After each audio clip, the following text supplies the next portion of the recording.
Hello, hello, hello, greetings, salutations, konnichiwa, and every other form of greeting across this vast, marvelous, wonderful multiverse.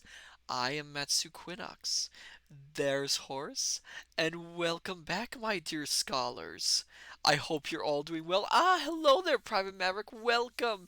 Hello there, Firefly. Welcome, welcome, welcome. I'm glad to see you two here. As you can tell, we're not in our usual location in the study. Rather, we are in one of the other rooms within the vast reaches of the study. I tend to forget which the name of this one. It's either the Japanese garden room or the festival room. It's one of them. Sometimes I lose track of all the rooms here, but I thought it would make a nice change of pace in preparation for tonight's stream. I must ask, how are you all doing? I hope you are well.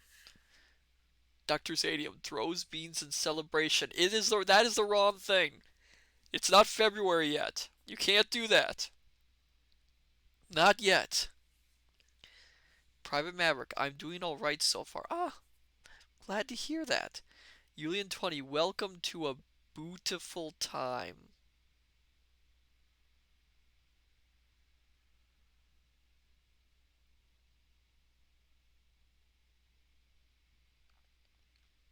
No.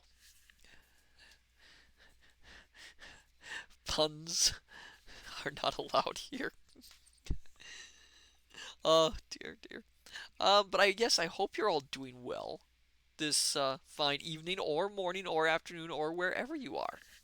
I make no assumptions of your location. Yes. Well, I hope you're all doing well, and if you're not, well, I hope this stream can bring a little joy into your evening or afternoon or morning, like I said.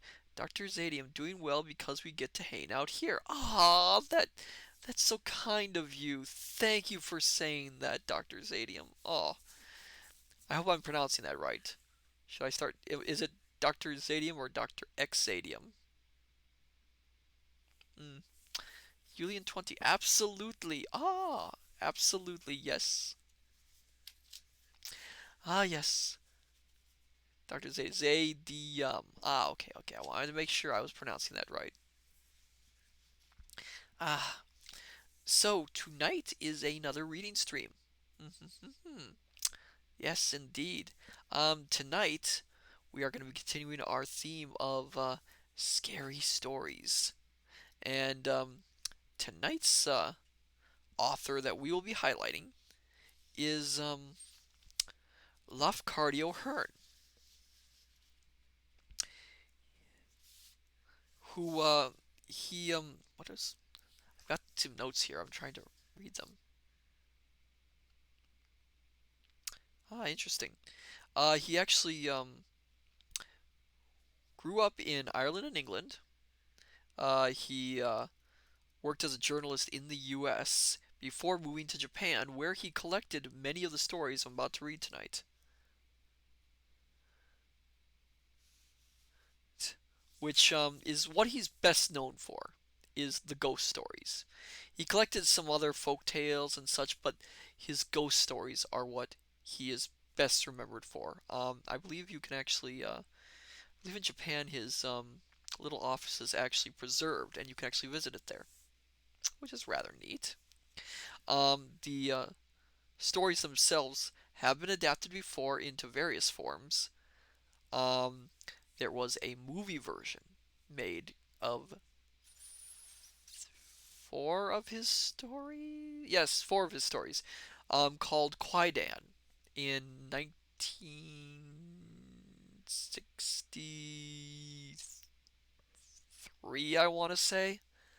Um, it's quite an excellent film. Very artistic. Um, very long. It's a very long film. I think it's nearly 3 hours, but it's worth a watch if you have the patience for it. Dr. Zadium, I think I saw that. Oh, interesting.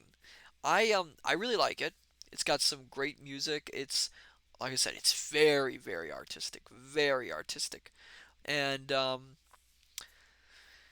think it won an Oscar for best foreign film.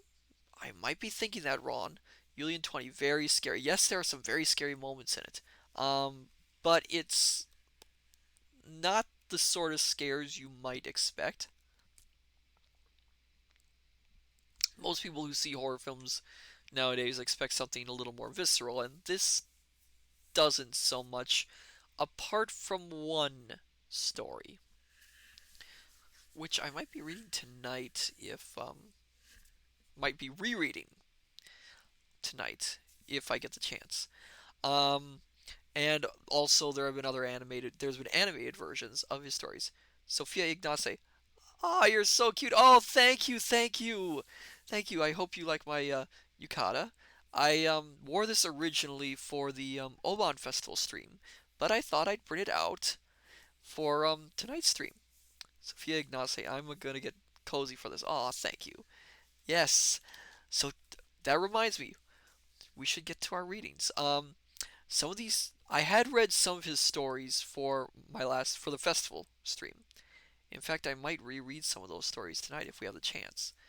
But as I said in some of my previous posts before this, I am giving a content warning before I start.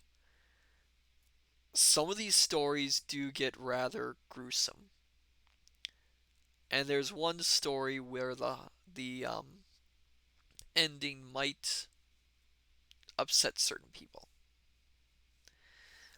I will be going forward and reading it though because they are quite good stories, and I think if you've got a solid stomach, you should be able to handle them. All right then, my dear scholars, are you ready for tonight's readings?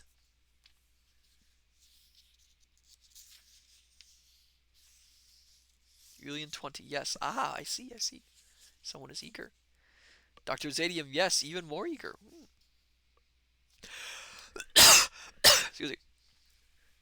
All right then, let us begin with our readings of Lafcadio Hern's Japanese ghost stories.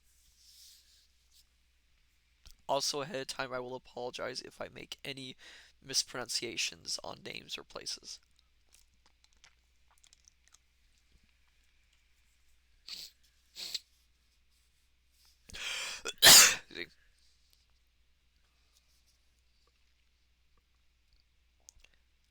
The Reconciliation.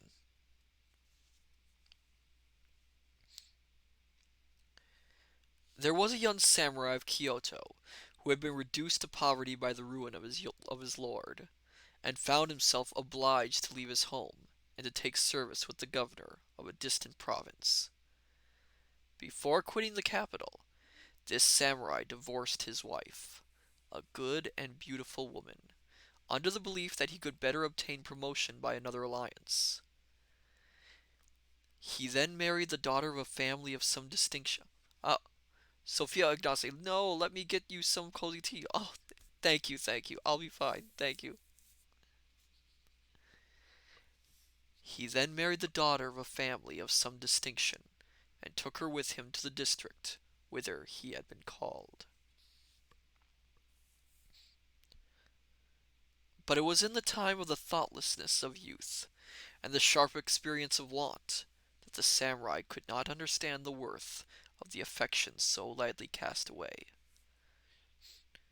His second marriage did not prove a happy one. The character of his new wife was hard and selfish, and he soon found every cause to think with regret of Kyoto days. Then he discovered that he still loved his first wife, loved her more than he could ever love the second, and he began to feel how unjust and how thankless he had been. Gradually, his repentance deepened into a remorse that left him no peace of mind.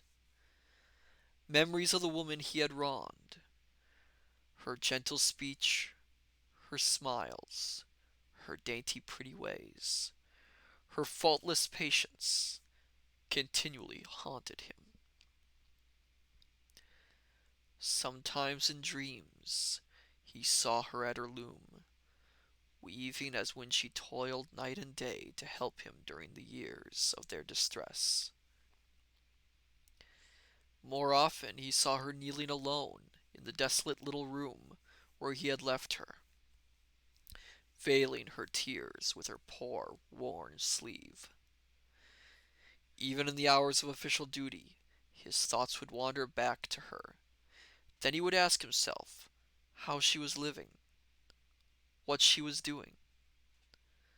Something in his heart assured him that she could not accept another husband, and that she never would refuse to pardon him, and he secretly resolved to seek her out as soon as he could return to Kyoto. Then, to beg her forgiveness, to take her back, to do everything that a man could do to make atonement. But the years went by. At last the governor's official term expired, and the samurai was free. Now I will go back to my dear one, he vowed to himself. Ah, what a cruelty! What a folly to have divorced her! He sent his second wife to her own people. She had given him no children, and hurrying to Kyoto, he went at once to seek his former companion, not allowing himself even the time to change his traveling garb.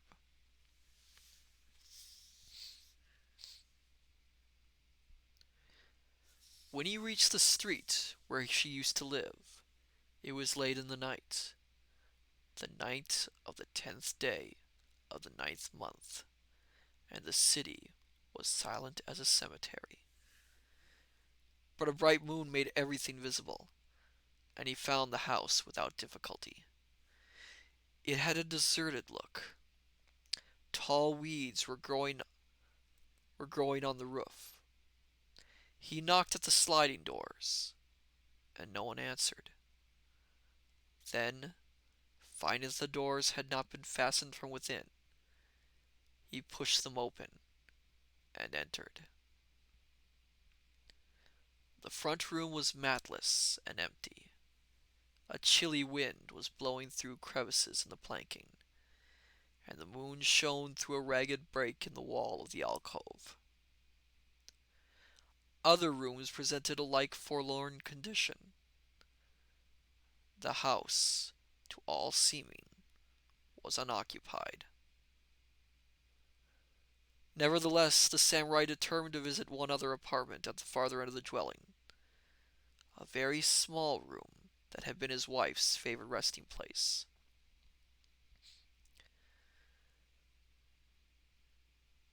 Approaching the sliding screen that closed it, he was startled to perceive a glow within. He pushed the screen aside and uttered a cry of joy, for he saw her there, sewing by the light of a paper lamp. Her eyes at the same instant met his own, and with a happy smile she greeted him, asking only, "When did you come back to Kyoto?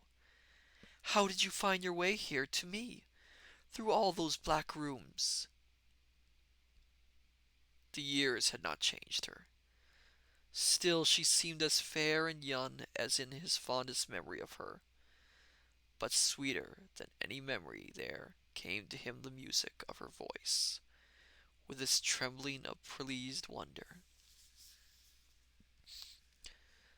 Then joyfully he took his place beside her, and told her all, how deeply he repented his selfishness, how wretched he had been without her, how constantly he had regretted her, how long he had hoped and planned to make amends, caressing her the while, and asking her forgiveness over and over again.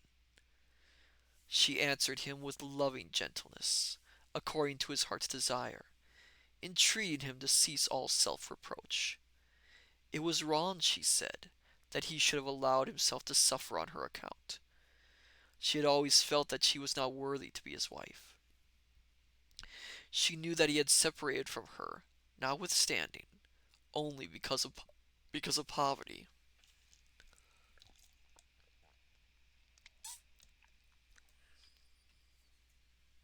And while he lived with her, he had always been kind, and she had never ceased to pray for his happiness. But even if there had been a reason for speaking of amends, This honorable visit would be ample amends. What greater happiness than thus to see him again, though it was only for a moment? Only for a moment, he replied with a glad laugh. Say, rather for the time of 7 existences. My loved one, unless you forbid, I am coming back to live with you always. Always. Always. Nothing shall ever separate us again. Now I have means and friends. We need not fear poverty.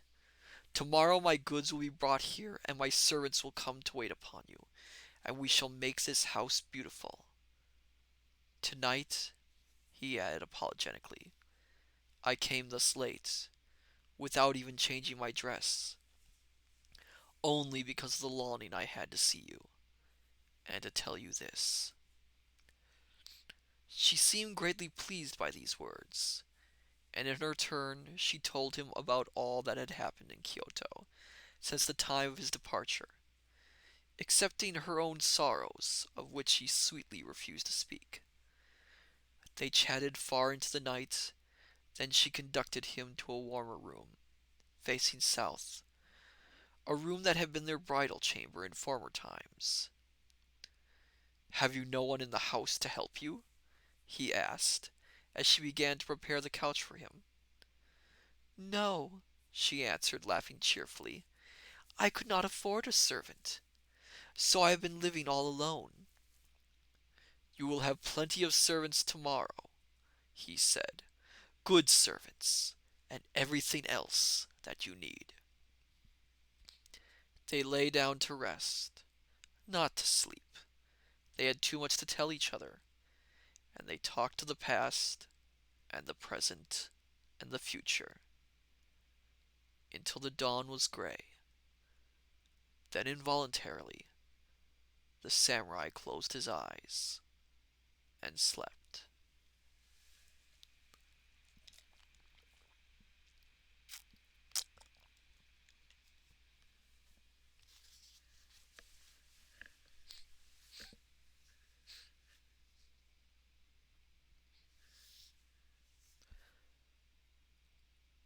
When he awoke, the daylight was streaming through the chinks of the sliding shutters, and he found himself, to his utter amazement, lying upon the naked boards of a moldering floor. Had he only dreamed a dream? No, she was there. She slept. He bent above her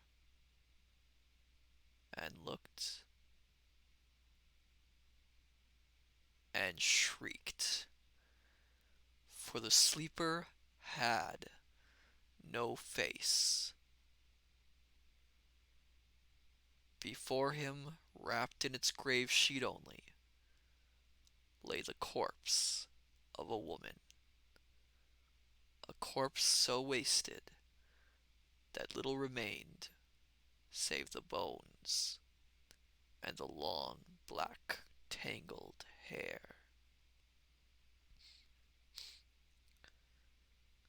Slowly, as he stood shuddering and sickening in the sun, the icy horror yielded to a despair so intolerable, a pain so atrocious, that he clutched at the mocking shadow of a doubt.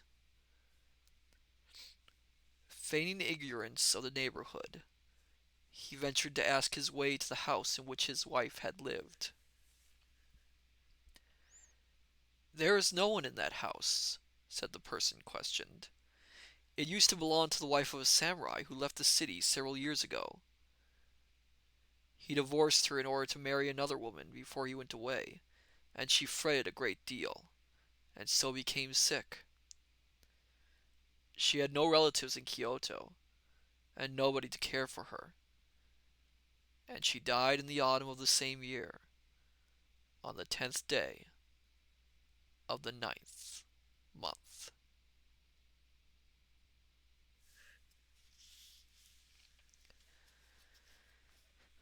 Well, Talk about a welcome home. You know, I don't actually feel sorry for the samurai. He should not have done that to his wife.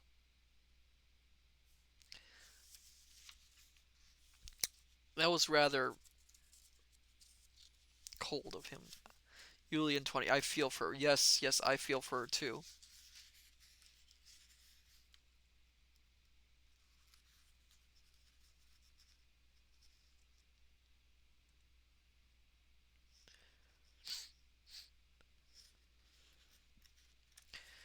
Yes. Skip to the next one. That story, by the way, is one of these stories that is adapted for the film Kwaidan, where they retitle it Black Hair. And I'll tell you, the climax in that version is quite astonishing. They do a very interesting job with it. Dr. Zadian, well, you know, in those cultures, being divorced like that can result in a loss of face. Oh, you are awful. That is awful. Shame on you, Dr. Zadian, for that. That is awful.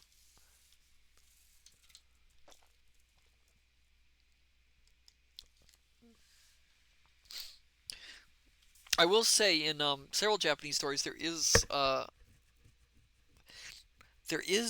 several Japanese stories which talk about the dangers of laying with a ghost. Don't know why I'm turning that way. And and what can happen after that. Julian 20. Well, he is telling the truth. Yes, I know he's telling the truth, but the way he put it is sort of a little bit. Yeah. Yes. All right.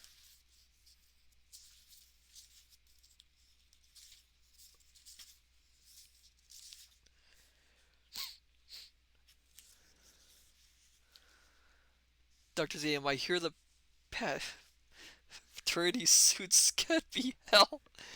Julian 20. Oh, yes, come on, come on. The puns, the puns. You are awful. Excuse me. Or water. Oh, my goodness. Alright then. We'll move on to the next story. Now, this story I have read in another collection for another stream. And this one, Private Maverick, send him to the penitentiary.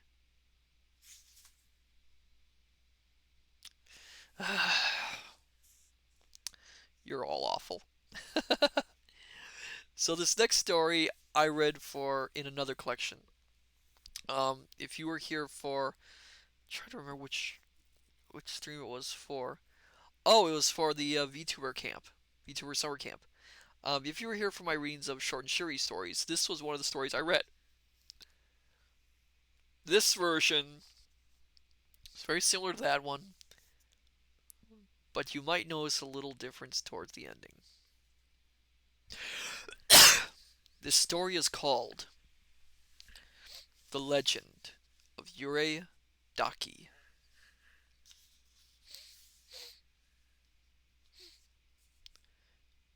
Near the village of Kurosaka, in the province of Hokkei, there is a waterfall called Yurei Daki, or the Cascade of Ghosts. Why it is so called I do not know. Near the foot of the fall, there is a small Shinto shrine of the god of the locality, whom the people name Taki Dai Myojin, and in front of the shrine is a little wooden money box, Saishen Bako, to receive the offerings of believers. And there is a story about that money box.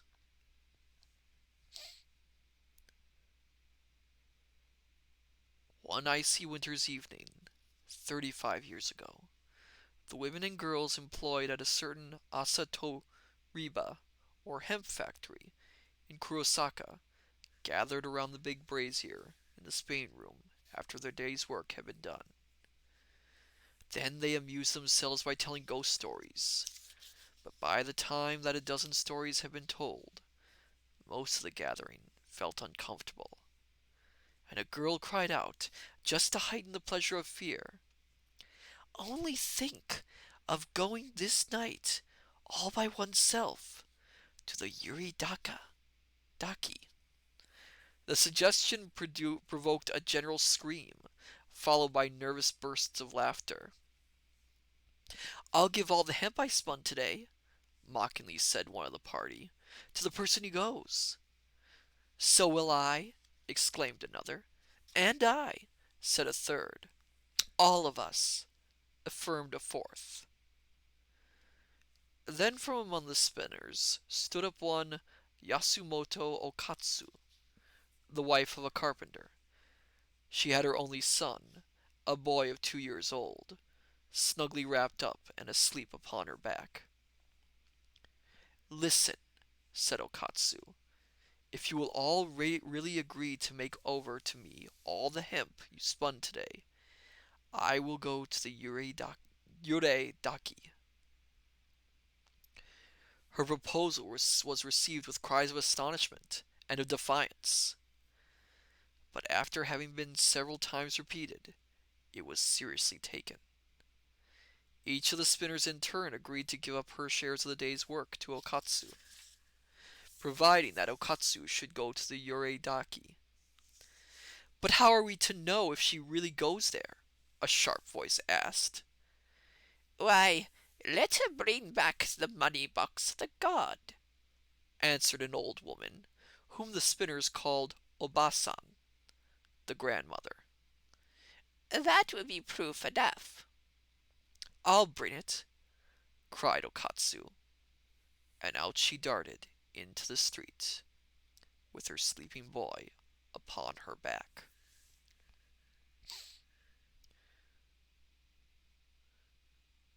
The night was frosty, but clear. Down the empty street Okatsu hurried, and she saw that all the house fronts were tightly closed because of the piercing cold. Out of the village and along the high road she ran, picha picha, with the great silence of frozen rice fields on either hand, and only the stars to light her. Dr. Zadium, Obasan, the grandmother, the new movie from Takashi Miike. Oh, if only you knew, Dr. Zadium. If only you knew. Half an hour she followed the open road. Then she turned down a narrower way, winding under cliffs. Darker and rougher the path became as she proceeded, but she knew it well, and she soon heard the dull roar of the water. A few minutes more, and the way widened into a glen, and the dull roar suddenly became a loud clamor, and before her she saw, looming against a mass of blackness, the long glimmering of the fall. Dimly she perceived the shrine, the money box. She rushed forward, put out her hand. "Oi, Hokatsu-san!" suddenly called a warning voice above the crash of the water. Okatsu stood motionless, stupefied by terror. "Oi, Hokatsu-san!" again pealed the voice, this time with more of a menace in its tone. But Okatsu was really a bold woman. At once recovering from her stupefaction, she snatched up the money box and ran. She neither heard nor saw anything more to alarm her until she reached the high road, where she stopped a moment to take breath. Then she ran on steadily, picha picha, till she got to Kurosaka, and thumped at the door of the Asa Toriba.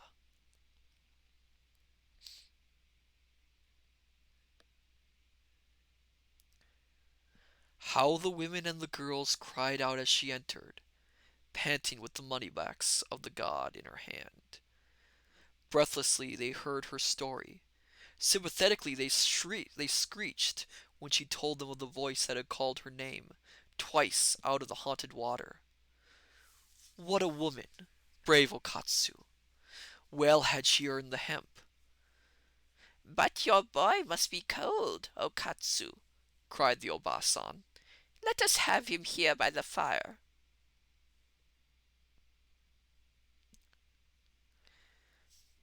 He ought to be hungry, exclaimed the mother. I must give him his milk presently. Poor Okatsu, Said the Obasan, helping to remove the wraps in which the boy had been carried. Why, you are all wet behind.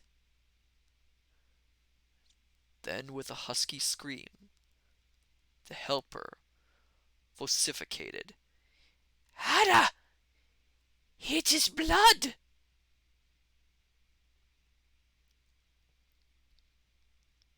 and out of the wrappings, unfaceted, there fell to the floor a blood-soaked bundle of baby clothes that left exposed two very small brown feet and two very small brown hands.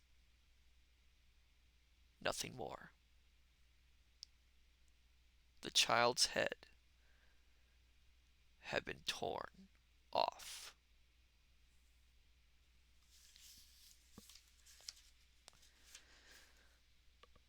I warned everyone that these stories would be a little gruesome. I think this is the first time I've had to do a content warning for this stream. Julian 20, OMG, yes! OMG indeed! Dr. Zadium, I think that would make quite an interesting Miike film, wouldn't you agree? I remember when reviewing these stories, I found this story and I was reading it, and it really astonished me how the short and shivery version completely changes the ending, extends it, and basically makes it quite lighter in tone comparatively. While the original story does not pull any punches on what has happened. Dr. Zanium, I might lose my head if I had to watch it. I don't know if I should laugh or wince at that one. But yes, this sort of sets the tone for the sort of stories that appear in this collection in places. They aren't. They are not sort of ghost stories that, like I said, pull their punches. Some of these are quite graphic, and some of them are quite horrific. But you know, it is important to hear some of these tales.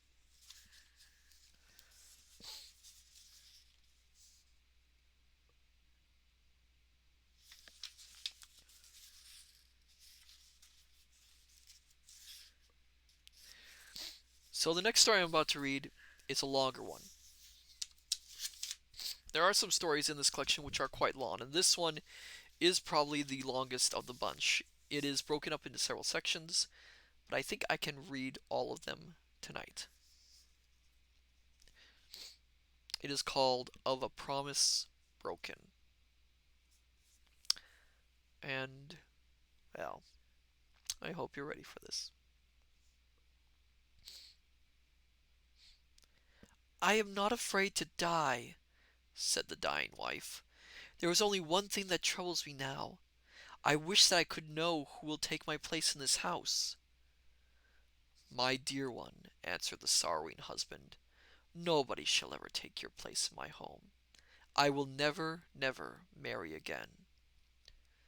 At the time that he said this, he was speaking out of his heart, for he loved the woman whom he was about to lose. On the faith of a samurai? She questioned with a feeble smile. On the faith of a samurai, he responded, stroking the pale, thin face. Then, my dear one, she said, you will let me be buried in the garden, will you not? Near those plum trees that we planted at the further end. I wanted long ago to ask this, but I thought that if you were to marry again, you would not like to have my grave so near you. Now you have promised that no other woman shall take my place, so I need not hesitate to speak of my wish. I want so much to be buried in the garden. I think that in the garden I should sometimes hear your voice, and that I should still be able to see the flowers in the spring. It shall be as you wish, he answered, but do not now speak of burial. You are not so ill that we have lost all hope. I have, she returned. I shall die this morning, but you will bury me in the garden? Yes, he said, under the shade of the plum trees that we planted, and you shall have a beautiful tomb there. And will you give me a little bell? Bell? Yes, I want you to put a little bell in the coffin, such a little bell as the Buddhist pilgrims carry. Shall I have it? You shall have the little bell, and anything else that you wish. I do not wish for anything else, she said. My dear one, you have been very good to me always. Now I can die happy.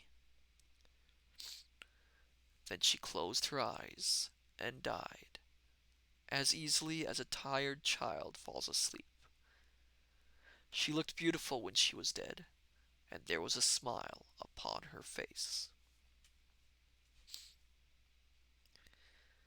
She was buried in the garden, under the shade of the trees that she loved, and a small bell was buried with her. Above the grave was erected a handsome monument, decorated with the family crest, and bearing the kaimyo, great elder sister, luminous shadow of the plum flower chamber, dwelling in the mansion of the great sea of compassion.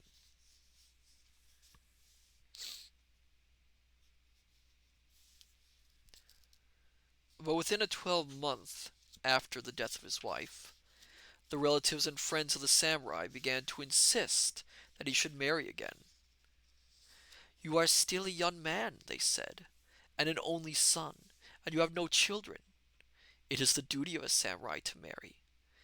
If you die childless, who will there be to make off the offerings and to remember the ancestors? By many such representations, he was at last persuaded to marry again. The bride was only 17 years old, and he found that he could love her dearly, notwithstanding the dumb reproach of the tomb in the garden.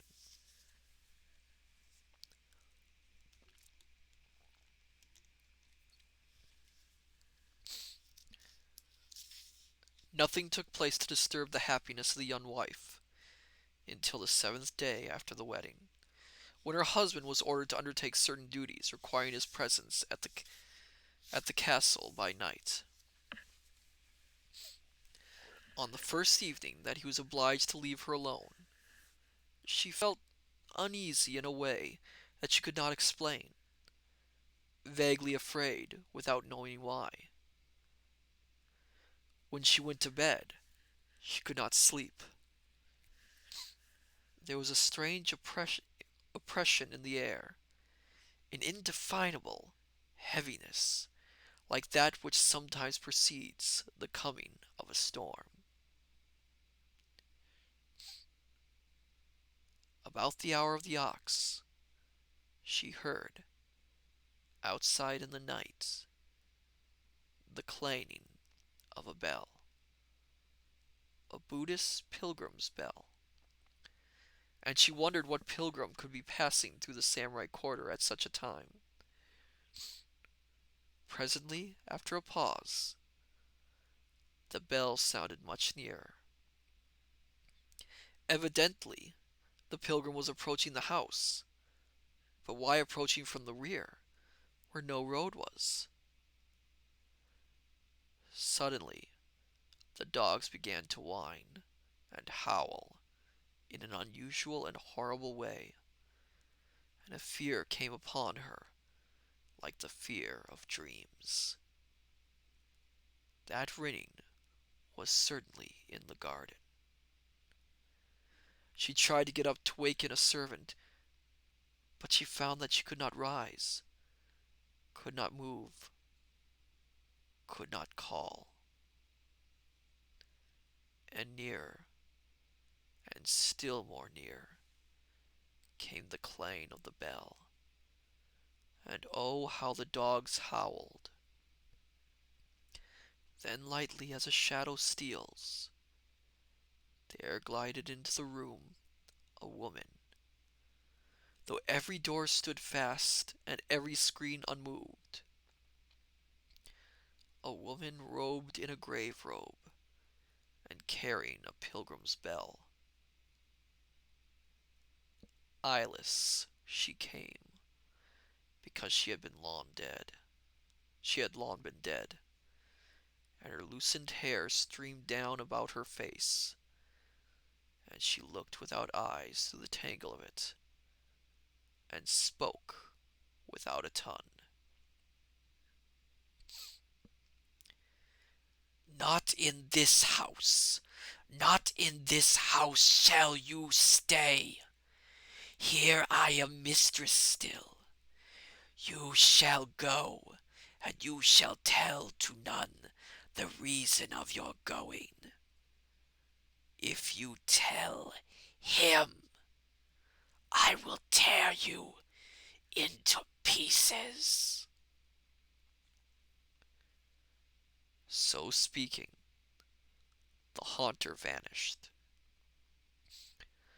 The bride became senseless with fear. Until the dawn, she so remained.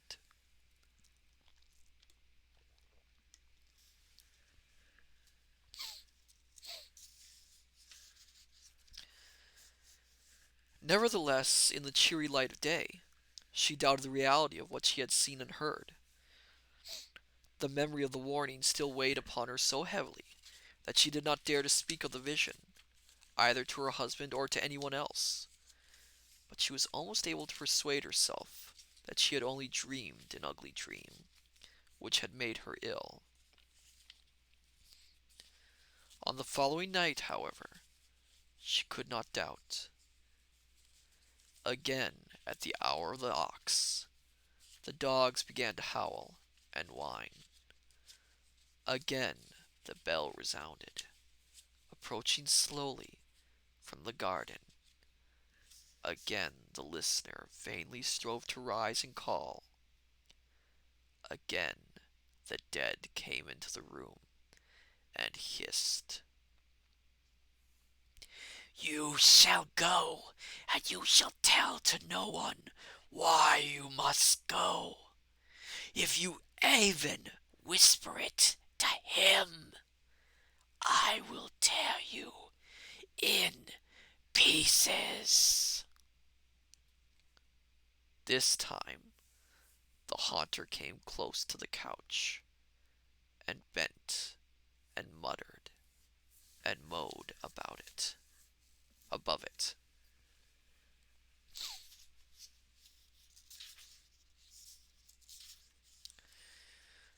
Next morning, when the samurai returned from the castle, his young wife prostrated herself before him in supplication.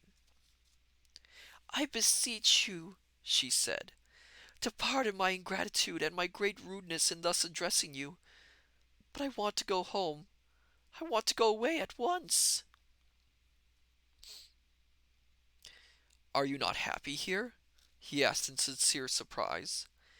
Has anyone dared to be unkind to you during my absence?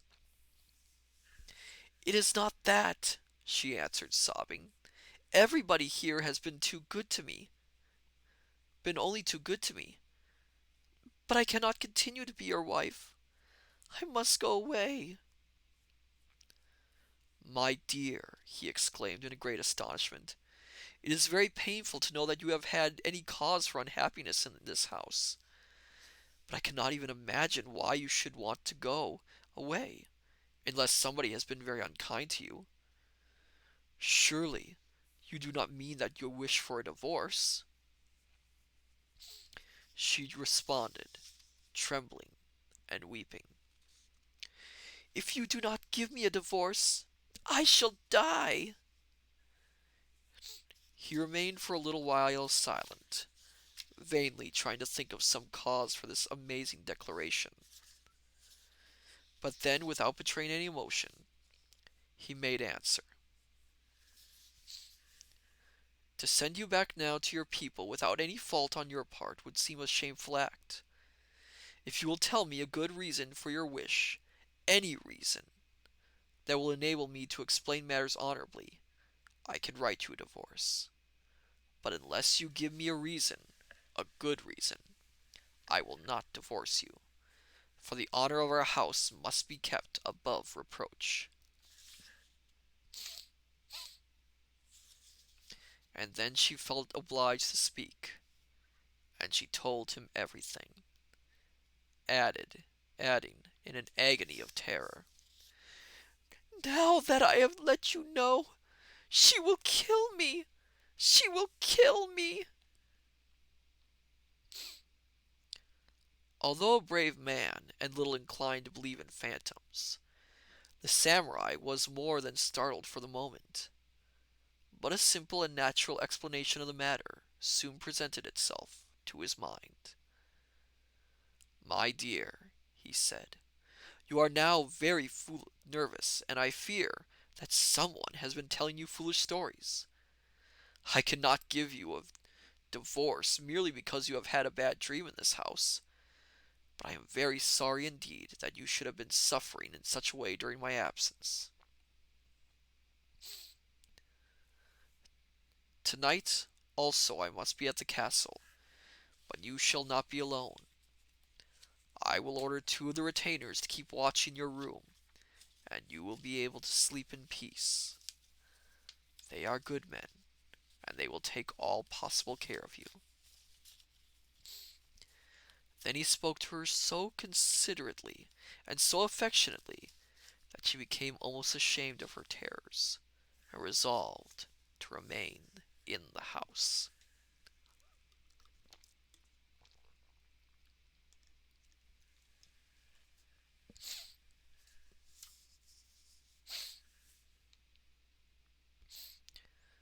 The 2 retainers left in charge of the young wife were big, brave, simple-hearted men, experienced guardians of women and children. They told the bride pleasant stories to keep her cheerful. She talked with them a long time, laughed at their good-humored fun, and almost forgot her fears. When at last she lay down to sleep, the men-at-arms took their places in a corner of the room, behind a screen, and began a game of Go, speaking only in whispers, that she might not be disturbed. She slept like an infant. But again, at the hour of the ox, she awoke with a moan of terror, for she heard the bell. It was already near, and was coming nearer. She started up. She screamed, but in the room there was no stir, only a silence as of death, a silence growing, a silence thickening. She rushed to the men-at-arms. They sat before their checker table, motionless, each staring at the other with fixed eyes. She shrieked to them. She shook them. They remained as if frozen. Afterwards they said that they had heard the bell, heard also the cry of the bride, even felt her try to shake them into wakefulness, and yet, nevertheless, they had not been able to move or speak. From the same moment they had ceased to hear or to see, a black sleep had seized upon them.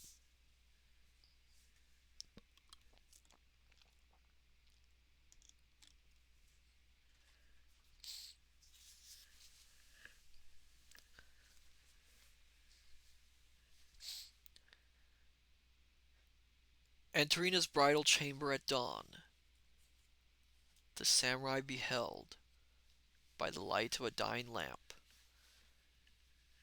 the headless body of his young wife, lying in a pool of blood.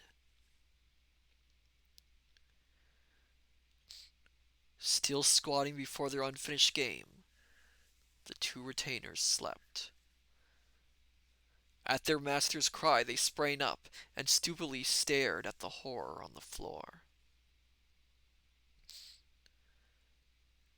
The head was nowhere to be seen, and the hideous wound showed that it had not been cut off, but torn off.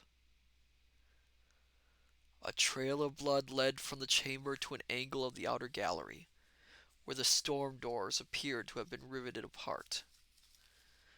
The three men followed that trail into the garden, over reaches of grass, over spaces of sand, along the bank of an iris-bonded boarded pond, under heavy shadowings of cedar and bamboo.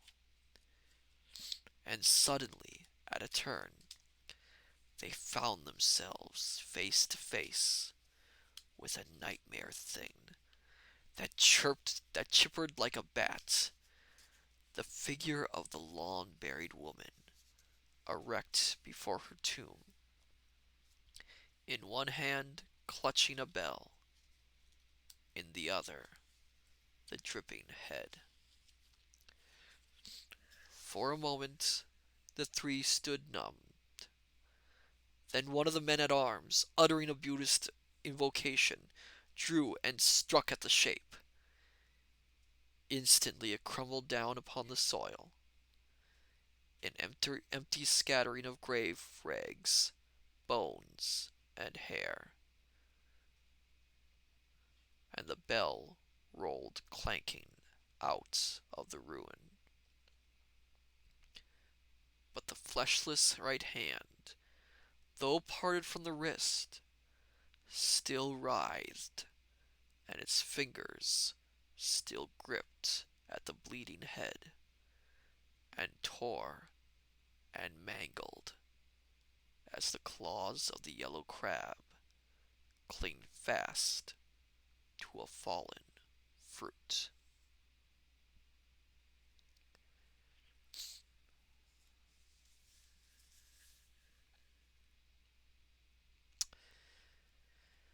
Well, that was, yeah, Alien 20. Oh, gads. Dr. Zane, well, that story was head and shoulders above the others. Oh, stop! Stop it! Stop! There is a note at the bottom, actually, at the end of this story, made by Lafcadio Hern himself. That is a wicked story, I said to the friend who had related it. The vengeance of the dead, if taken at all, should have been taken upon the man. Men think so, he made answer, but that is not the way that a woman feels. He was right. Yeah, interesting. An interesting story. Let's see. Oh, I got plenty of time for more. Let me see.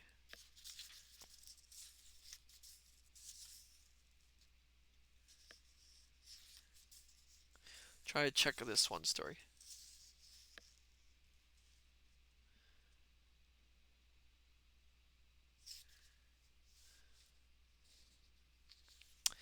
Okay, so this next story is a little bit of a longer one too. This one is not concerning a ghost, actually. Technically, this concerns a yokai.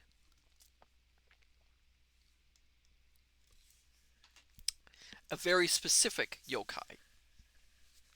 Pardon me, just adjusting my stance. And this story was also adapted into Short and Shivery.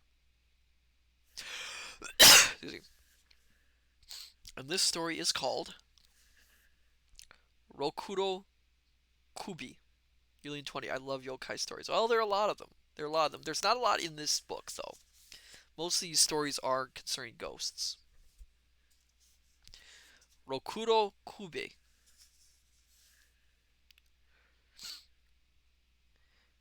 Nearly 500 years ago, there was a samurai named Isogai Heidazaemon Takatsura in the service of the Lord Kikuji of Kyushu.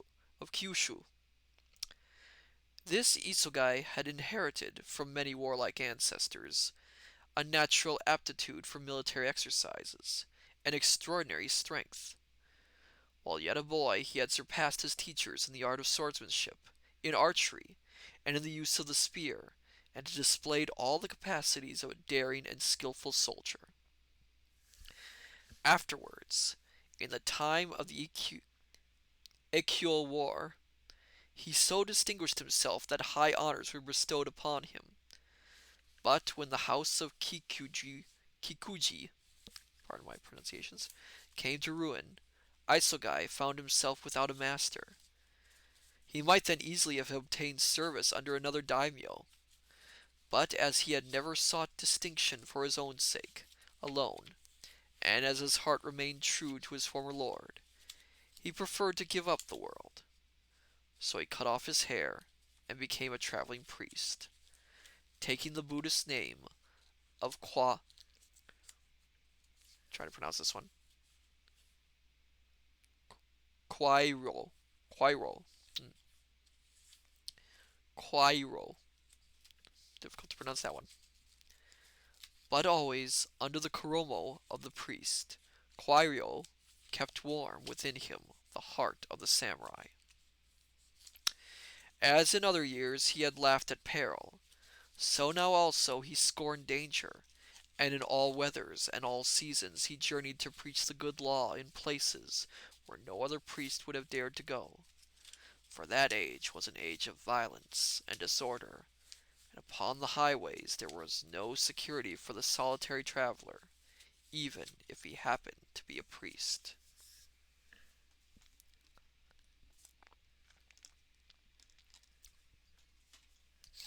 Excuse me.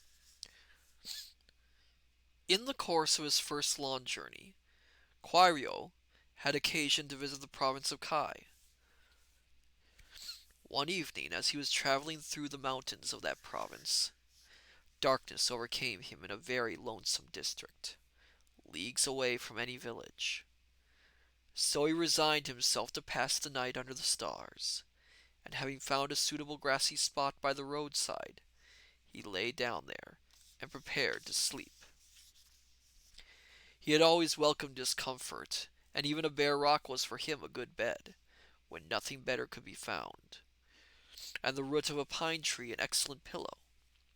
His body was iron, and he never troubled himself about dews or rain or frost or snow. Scarcely had he laid down when a man came along the road, carrying an axe and a great bundle of chopped wood.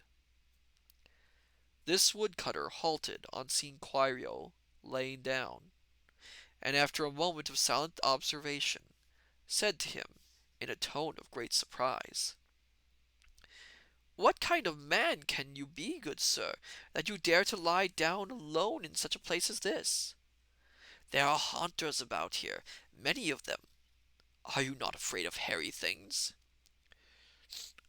"My friend," cheerfully answered Kwairyo, "I am only a wandering priest, a cloud and water guest, as folks call it, unsui no ryokaku, and I am not in the least afraid of hairy things.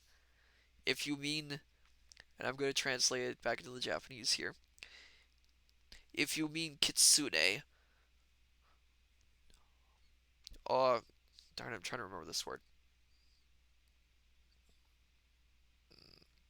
Oh, it's tip of my tongue, tip of my tongue.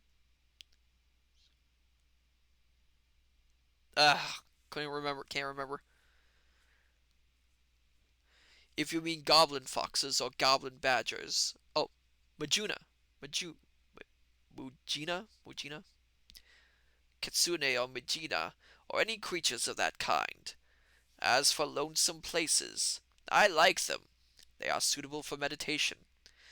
I am accustomed to sleeping in the open air, and I have learned never to be anxious about my life." "You must be indeed a brave man, sir priest," the peasant responded, "to lie down here. This place has a bad name, a very bad name. But as the proverb has it, Kunshi ayayuki ni chika yorazu. The superior man does not needlessly expose himself to peril. And I must assure you, sir, that it is very dangerous to sleep here. Therefore, although my house is only a wretched thatched hut, let me beg of you to come home with me at once. In the way of food I have nothing to offer you, but there is a roof at least, and you can sleep under it without risk." He spoke earnestly, and Quario, liking the kindly tone of the man, accepted this modest offer. The woodcutter guided him along a narrow path, leading up from the main road through mountain forest.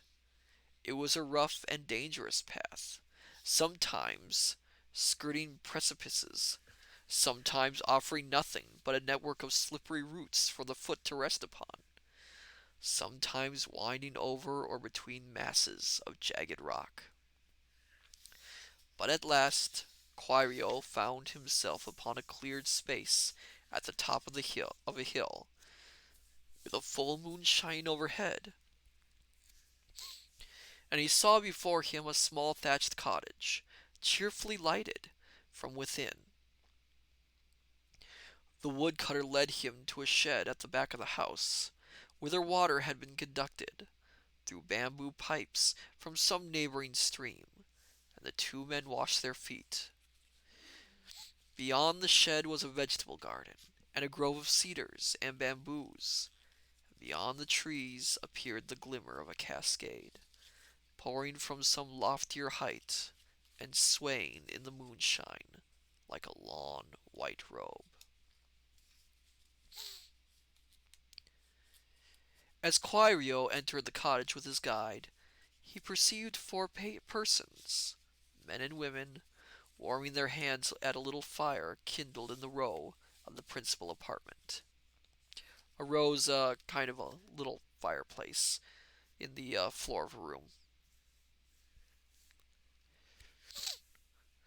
They bowed low to the priest and greeted him in the most respectful manner. Quario wondered that persons so poor and dwelling in such a solitude should be aware of the polite form of greeting. "These are good people," he thought to himself.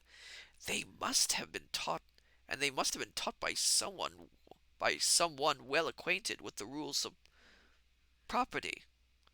Then turning to his host, the Aruji, or housemaster as the others called him, Quario said, "From the kindness of your speech, and from the very polite welcome given by your household, I imagine that you have not always been a woodcutter. Perhaps you formerly belonged to one of the upper classes."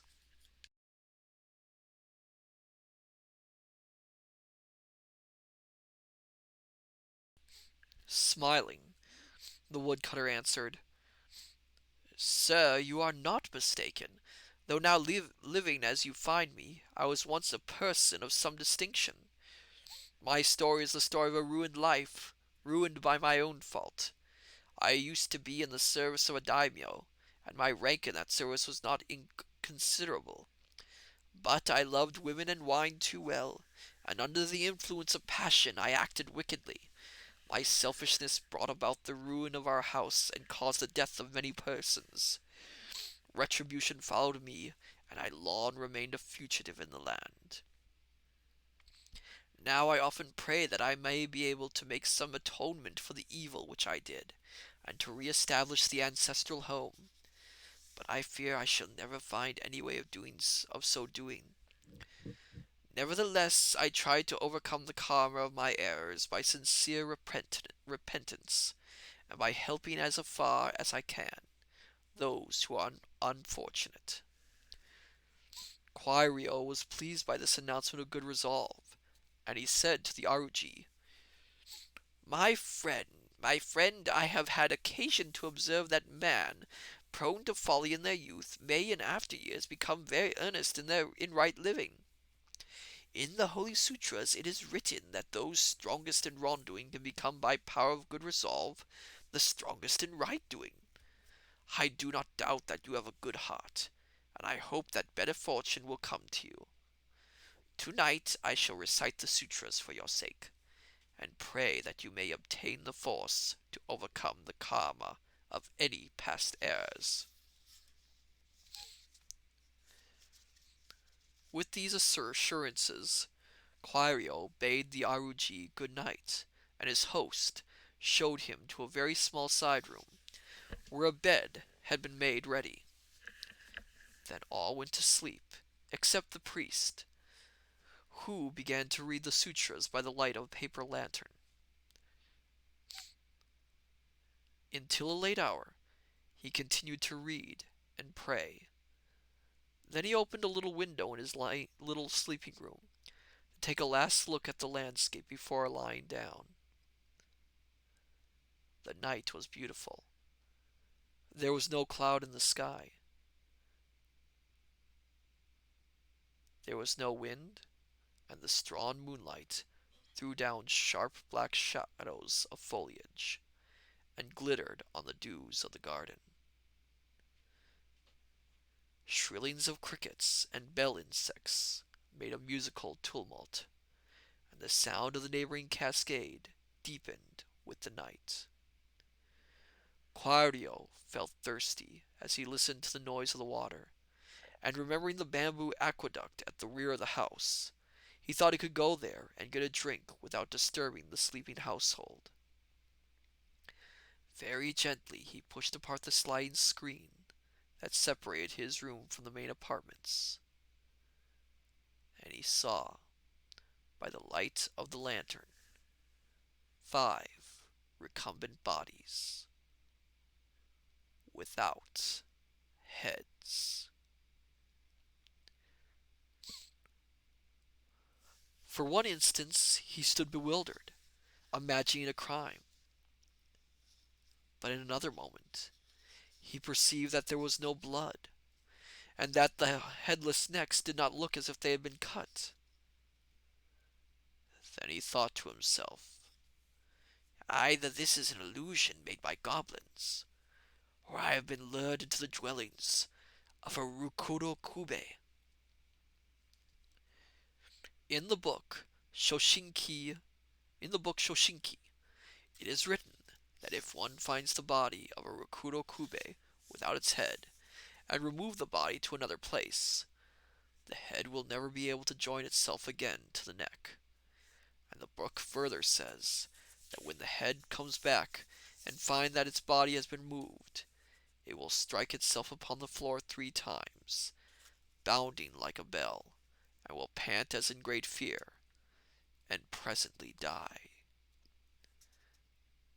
Now, if these be Rokuro Kube, oh, this is all him saying it. Oops. Book. Now, if these be Rokuro Kube, they mean me no good, so I shall be justified in following the instructions of the book. He seized the body of the Aruchi by the feet, pulled it to the window, and pushed it out. Then he went to the back door, which he found barred, and he surmised that the heads had made their exit through the smoke hole in the roof, which had been left open. Gently unbarring the door, he made his way to the garden, and proceeded with all possible caution to the grove beyond it. He heard voices talking in the grove, and he went in the direction of the voices, stealing from shadow to shadow, until he reached a good hiding place. Then from behind a trunk he caught sight of the heads, all 5 of them, flitting about and chatting as they flitted. They were eating worms and insects which they found on the ground or among the trees. Presently the head of the Aruji stopped eating and said, "Ah, that traveling priest who came tonight! How fat all his body is! When we shall have eaten him, our bellies will be well filled. I was foolish to talk to him as I did, and only set him to reciting the sutras on behalf of my soul. To go near him while he is reciting would be difficult, and we cannot touch him so long as he is praying. But as it is now nearly morning, perhaps he has gone to sleep. Some one of you go to the house and see what the fellow is doing."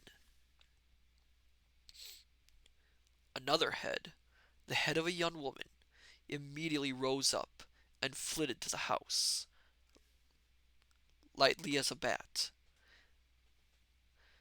After a few minutes it came back, and cried out, huskily, in a tone of great alarm, "That traveling priest is not in the house! He is gone! But that is not the worst of the matter.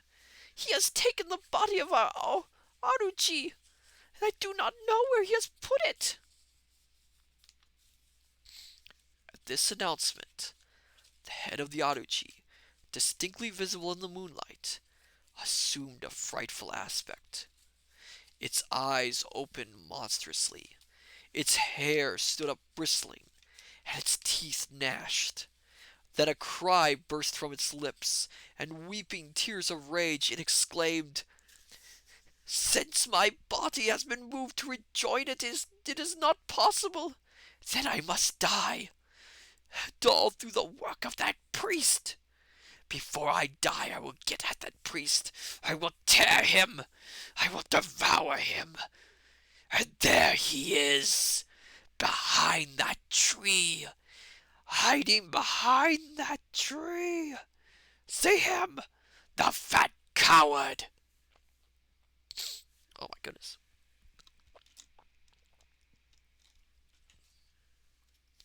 In the same moment, the head of the Aruji, followed by the other four heads, sprang at Quairo. But the strong priest had already armed himself by plucking up a young tree, and with that tree he struck the heads as they came, knocking them from him with tremendous blows. Four of them fled away, but the head of the Aruji, though battered again and again, desperately continued to bound at the priest, and at last caught him by the left sleeve of his robe. Quario, however, as quickly gripped the head by its topknot, and repeatedly struck it. It did not release its hold, but it uttered a long moan, and thereafter ceased to struggle. It was dead, but its teeth still held the sleeve, and for all his great strength, Quario could not force open the jaws. With the head still hanging to his sleeve, he went back to the house, and there caught sight of the other four Rukuro Kube squatting together, with their bruised and bleeding heads reunited to their bodies. But when they perceived him at the back door, all screamed, "The priest! The priest!" and fled through the other doorway out into the woods. Eastward the sky was brightening. Day was about to dawn, and Quario knew that the power of the goblins was limited to the hours of darkness. He looked at the head clinging to his sleeve, its face all fouled with blood and foam and clay, and he laughed aloud as he thought to himself, "What a miyage! The head of a goblin!" After which he gathered together his few belongings, and leisurely descended the mountains to continue his journey. Dr. Zadium, you'd have thought they could have put their heads together to come up with a plan to deal with him. I can't tell if that's a pun joke or not. It's difficult to say. But yeah, you'd think they'd be able to come up with something. Right on he journeyed, until he came to Suwa in Shinano, and into the main street of Shua he solemnly strode, with the head dangling at his elbow. Then women fainted, and children screamed and ran away, and there was a great crowding and clamoring.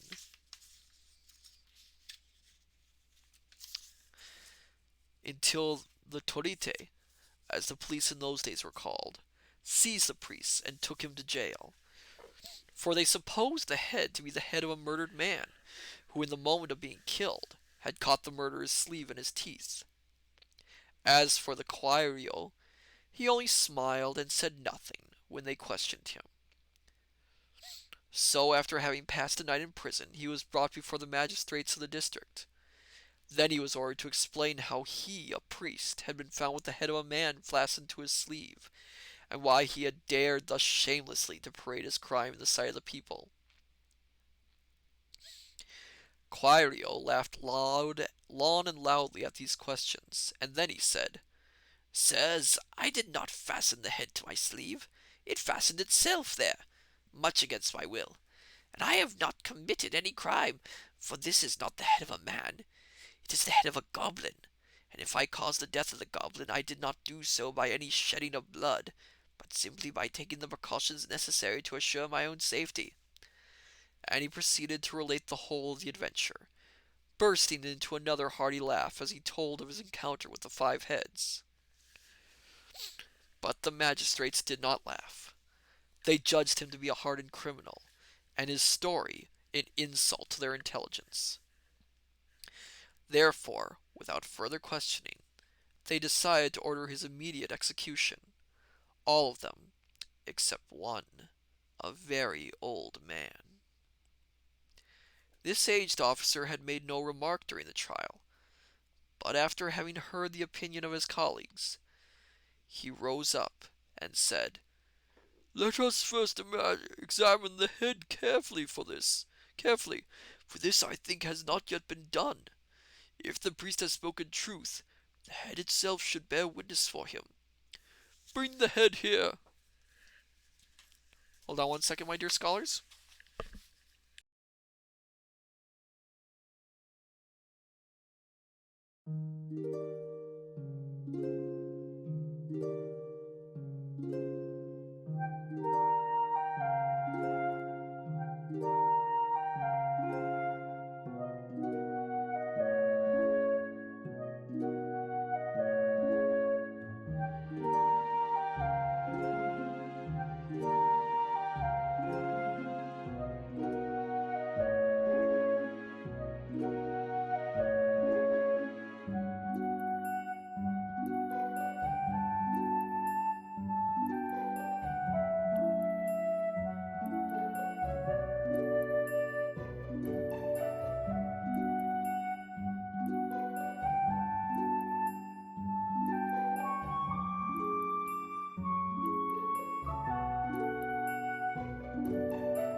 Ah, I'm back. Sorry about that. Had a little bit of an issue in one of the other rooms of the study, but I'm here. Oh, hello there, Kinchon. Belgray. I hope I'm pronouncing that right. I'm sorry. Welcome back. Welcome to the study. It's wonderful to see you here. Oh my goodness. Oh, sorry. I'm a little bit. Had to deal with some book squids, but everything's all right now. For now. Where was I? Oh yes. We were just having come in late. So having come in late, I'll tell you, we are reading the story Rakuro Kube, collected a Japanese story collected by Lafcadio Hern, and a priest has encountered a group of floating head yokai, and he's now trying to explain how he came about to having a head attached to the sleeve of his robe. So the head, still holding in its teeth the kuromo that had been stripped from Kwairyo's shoulders, was put before the judges. The old man turned it round and round, carefully examining it, and discovered, on the nape of its neck, several strange red characters. He called the attention of his colleagues to these, and also bade them observe that the edges of the neck nowhere presented the appearance of having been cut by any weapon. On the contrary, the line of leverage was smooth, as the line at which a falling leaf detaches itself from the stem. Then said the elder, "I am quite sure that the priest told us nothing but the truth. This is the head of a Rokuro Kube. In the book Nanho Ibutsu Shi, it is written that certain red characters can always be found upon the nape of the neck of a real Rokuro Kube. These are the characters. You will see for yourselves that they have not been painted. Moreover, it is well known that such goblins have been dwelling in the mountains of the province of Kai from very ancient time. But you, sir," he exclaimed, turning to Kwairyo, "what sort of sturdy priest may you be? Certainly you have given proof of courage that few priests possess, and you have the air of a soldier rather than a priest. Perhaps you once belonged to the samurai class." "You have guessed rightly, sir," Kwairyo responded. "Before becoming a priest, I long followed the profession of arms, and in those days I never feared a man or devil. My name then was Isugai Hidazaemon Taketsura of Kyushu. There may be some among you who remember it." At the mention of that name, a murmur of admiration filled the courtroom, for there were many present who remembered it, and Kwairyo immediately found himself among friends instead of judges, friends anxious to prove their admiration by fraternal kindness. With honor they escorted him to the residence of the daimyo, who welcomed him and feasted him, and made him a handsome present before allowing him to depart. When Kwairyo left Suwa, he was as happy as any priest is permitted to be in this transitory world. As for the head, he took it with him, joyously insisting that he intended it for a miyagi. And now it only remains to tell what became of the head. A day or two after leaving Suwa, Kwairyo met with a robber, who stopped him in a lonesome place and bade him strip. Kwairyo at once removed his kuromo and offered it to the robber, who then first perceived what was hanging to the sleeve. Though brave, the highwayman was startled. He dropped the garment and sprang back. Then he cried out, "You! What kind of a priest are you? Why, you are a worse man than I am. It is true that I have killed people, but I never walked about with anybody's head fastened to my sleeve. Well, sir priest, I suppose we are of the same calling, and I must say that I admire you. Now that head would be of use to me, I could frighten people with it. Will you sell it? You can have my robe in exchange for your kuromo, and I will give you 5 ryo for the head." Kwairyo answered, "I shall let you have the head and the robe if you insist, but I must tell you that this is not the head of a man. It is a goblin's head. So if you buy it, and have any trouble in consequence, please to remember that you were not deceived by me." "What a nice priest you are!" exclaimed the robber. "You kill men and jest about it. But I am really in earnest. Here is my robe, and here is the money, and let me have the head. What is the use of joking?" "Take the thing," said Kwairyo. "I was not joking. The only joke, if there be any joke at all, is that you are a fool enough to pay good money for a goblin's head." And Kwairyo, loudly laughing, went upon his way. Thus the robber got the head and the kuromo. But for some time he played goblin priest upon the highways. But reaching the neighborhood of Suwa, he there learned the true story of the head, and he then became afraid that the spirit of the Rokuro Kube might give him trouble. So he made up his mind to take back the head to the place from which it had come, and to bury it with its body. He found his way to the lonely cottage in the mountains of Kai, but nobody was there, and he could not discover the body.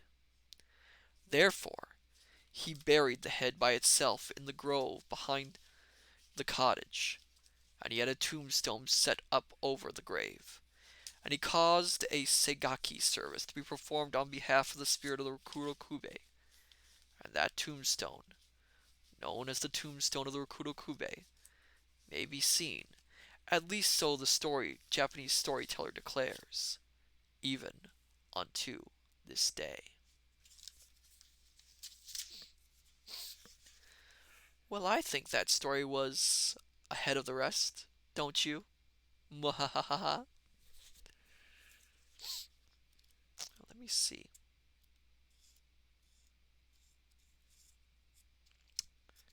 Dr. Z- Dr. Zadium, ha ha ha, Yulia 20, ha ha. Yes, you're infecting me with your puns.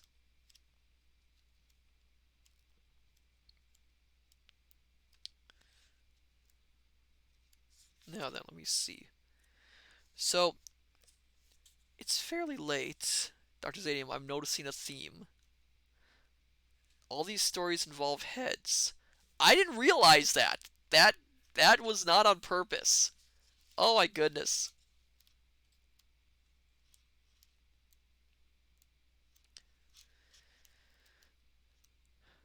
That being said, I think it's fairly late, so I think. One second. I will do one more short story.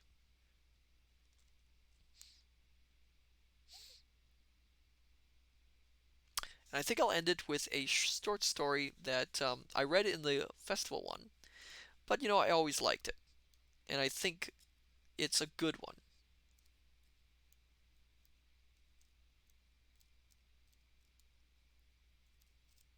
If I can find the page.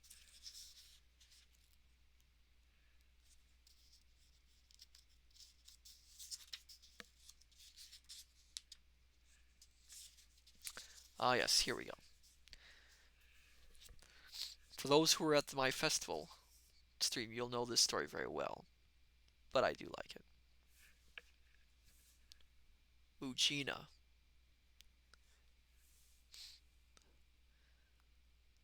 On the Akasaka Road in Tokyo, there is a slope called Kino Kunizaka, which means the slope of the province of Ki. I do not know why it is called the slope of the province of Ki. On one side of this slope you see an ancient moat, deep and very wide, with high green banks rising up to some place of gardens. And on the other side of the road extend the lawn and lofty walls of an imperial palace. Before the era of street lamps and jinrikishas, this neighborhood was very lonesome after dark. and belated pedestrians would go miles out of their way rather than mount the Kinu Kunizaka alone after sunset. All because of a Mujina that used to walk there.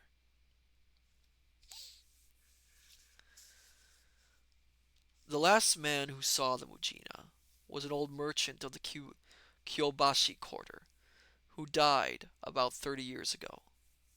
This is the story as he told it.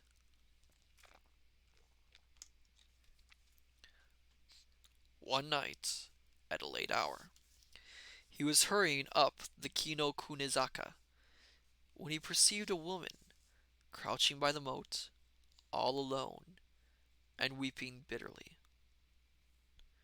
Fearing that she intended to drown herself, he stopped to offer her any assistance or consolation in his power. She appeared to be a slight and graceful person, handsomely dressed, and her hair was arranged like that of a young girl of good family. "Ojochu!" he exclaimed, approaching her. "Ojochu, do not cry like that. Tell me what the trouble is, and if there be any way to help you, I shall be glad to help you." He really meant what he said, for he was a very kind man. But she continued to weep, hiding her face from him with one of her lawn sleeves. "Hojochu," he said again as gently as he could, "please listen to me. This is no place for a young lady at night. Do not cry, I implore you. Only tell me how I may be of some help to you." Slowly she rose up, but turned her back to him, and continued to moan and sob behind her sleeve. He laid his hand lightly upon her shoulder and pleaded, "Ojochu! Ojochu! Ojochu! Listen to me just for one little moment! Ojochu! Ojochu!" Then that Ojochu turned around and dropped her sleeve and stroked her face with her hand. And the man saw that she had no eyes, or nose, or mouth. And he screamed and ran away. Up Kino Kunozaki Zaka he ran, and all was black and empty before him. On and on he ran, never daring to look back, and at last he saw a lantern, so far away that it looked like the gleam of a firefly, and he made for it. It proved to be only the lantern of an itinerant soba seller, who had set down his stand by the roadside. But any light and any human companionship was good after that experience, and he flung himself down at the feet of the soba seller, crying out, "Ah! Ah! Ah!" "Kore kore!" roughly exclaimed the soba man. "Here, what is the matter with you? Anybody hurt you?" "No, nobody hurt me," panted the other. "Only, ah, ah." "Only scared you?" queried the peddler unsympathetically. "Robbers?" "Not robbers, not robbers!" gasped the terrified man. I saw a woman by the moat, and she showed me, ah, I cannot tell you what she showed me." "Heh! Was it anything like this that she showed you?" cried the soba man, stroking his own face, which therewith became like unto an egg, and simultaneously the light went out.